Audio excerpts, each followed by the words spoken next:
Every business has problems, but what are those problems? That's something I want to discuss here and really dialing in on what 2023 brings us and how we can actually go ahead and mitigate these problems while we focus on building brand power. And that's what I want to go ahead and do. We're going to go ahead and engineer a brand from the highest level possible.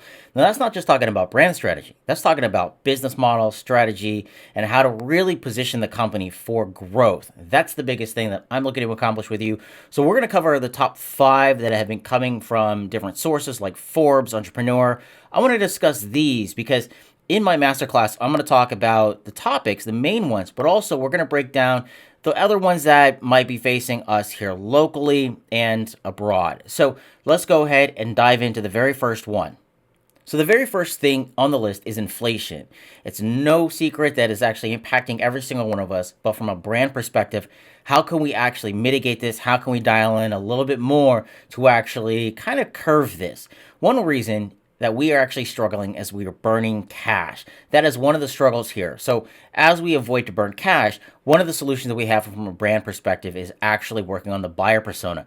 Now, the buyer persona, a lot of companies will target too many buyers. They'll be focusing on 5 buyers and thinking everybody's their client and their customer, when in actuality, what we want to go ahead and do is get rid of 3 of them because we're spending too much time, energy, and money focusing on them.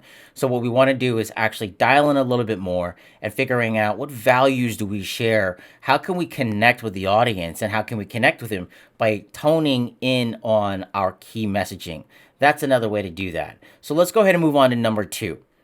The second one that came on the list was supply chain issues. Now, this came from Forbes. The big thing to mention here about this is that this creates impatience. So I like looking 7 layers deep. I like chasing the rabbit to go as far as I can to figuring out what is this really going to affect. Now, one of the areas this affects is the customer, on them being impatient on their materials. Now, this affects all of us differently. Every business is different. There's supply chain issues at restaurants and just manufacturing. But the biggest thing is that this is pushing back delivery times. Now, how can we increase value in this time that it takes us to go ahead and get the client what they've asked for? The biggest thing is we can make the most of what we have right now. This comes down to solid leadership and a perspective to actually make the most out of every situation. And that means engineering the brand experience just that much more to create more brand loyalty. Number 3 on the list was actually synonymous across the board.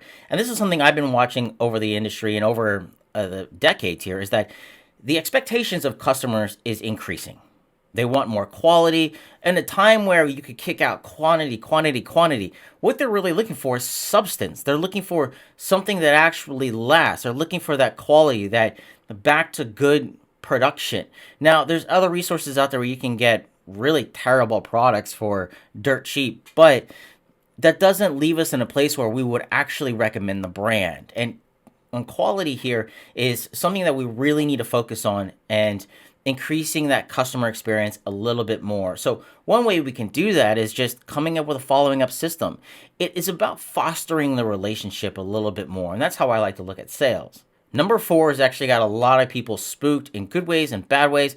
I look at it as advantageous, and that is artificial intelligence. AI is making its entry into everything that we're doing. But the argument is that it's going to help make things more efficient. Imagine this. Imagine that you've hired your first assistant and you are now being able to get a whole lot of things done. That's the idea here. But the other thing is implementation. That's going to be a gap in the area where we can actually figuring out, hey, I know AI is going to help my business, but how can I implement it? Now it's finding those resources to go ahead and do that. Now AI is going to replace certain things in different ways. Now, one of the last industries that is actually going to hit is honestly trade. I really believe that the blue collar millionaire friends that I have, they're going to be set for a while. Now it's going to go ahead and come into other areas and people are worried about risking their jobs. Imagine doing what you love and not worrying about all the admin stuff.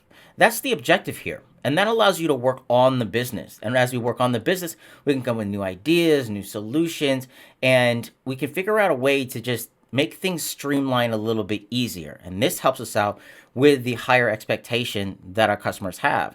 Now, over time, we're going to go ahead and see some adaptations and some advancements to AI that are going to allow us to actually figuring out how can we make the most of it and there's a lot of discussions about this. This will be another part 2 video about that because there's so many things we can do, but we can actually talk about this in the actual live webinar that I'll be hosting here soon. That way we can go ahead and talk these things out and use real case studies and figuring out solutions in real time. And the last thing on the list, actually, I pulled this one from Forbes because it was a really great argument, but I want to actually hone in on it a little bit more, and that was getting top talent, recruiting them, and keeping them. The biggest thing here when you build brand is always focusing also on your culture, the inside of the company. Now, this is one of the things that we focus heavily on over at Cypher is figuring out how can we build a stronger, better culture, because in the health and wellness industry, and specifically in that industry, it's about the community that you build. And the same can be argued for any culture in any business, is that the community, the culture, it's about the environment. It's not about bean bags and juice bars. It's based upon hiring people based on value. So this is one of the areas where I believe top talent needs to be really cultivated by the heads of the company to bring in the right people, build those relationships, and understanding that this is going to require authentic leadership. And that comes down to the center of my brand matrix, performance branding, on how you can be the best leader to build and get beyond all of these problems. Now, this is just one silo. There's other silos that I'm going to go ahead and discuss in the brand matrix. And so I wanted to hit these top 5 that I actually had, and also I had I've seen some new ones.